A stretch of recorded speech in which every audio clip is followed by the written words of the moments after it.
We're going to cover the top LinkedIn ads mistakes that you should avoid.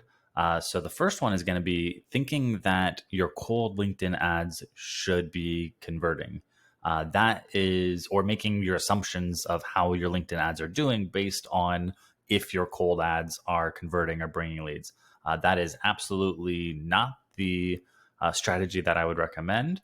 If we look here at a quick glance, I have this would be a basic strategy for $10,000 to $20,000 ad spend. The cold campaign here is just meant to get digital hand raisers, people that show interest, and then all of the work usually begins after that point. People that are qualified prospects that show interest, you need to go to work for the next however many months. An average B2B cycle for a small to mid-sized company might be 70 to 90 days from the time they heard of you to the time they trust you enough to book a call.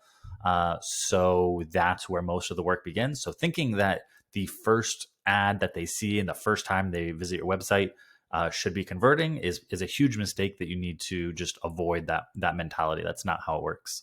The next mistake for LinkedIn ads that you should avoid is not tracking conversions.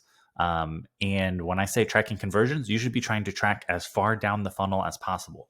So if you have a form on your website and they submit that form, you should be able to track that. If they book a call on your calendar, you should be able to set that up as a conversion and track it. And if they purchase, ideally, that's pretty hard for B2B companies, but if they purchase, ideally, it would be trackable and it would be something that you can set a conversion value for.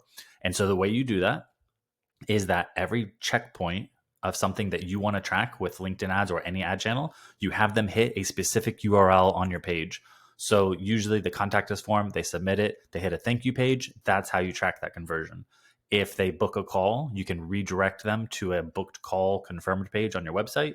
And that's how you can set up a conversion. And the same with paying clients. If as part of the onboarding process or the purchase sales page process, you push them to a confirmation page on your website, then that becomes a goalpost that you can track.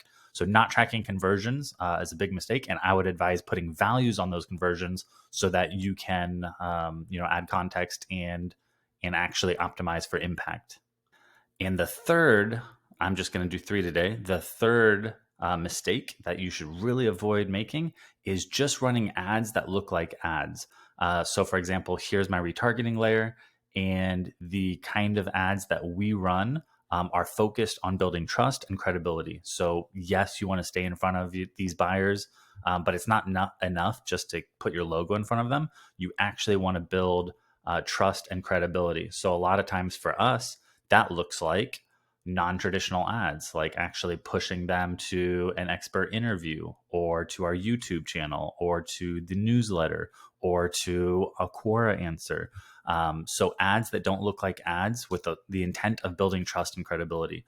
Change that mindset of how you're approaching LinkedIn ads. The cold isn't supposed to convert. You need to be tracking the right things, not just clicks and cost per click.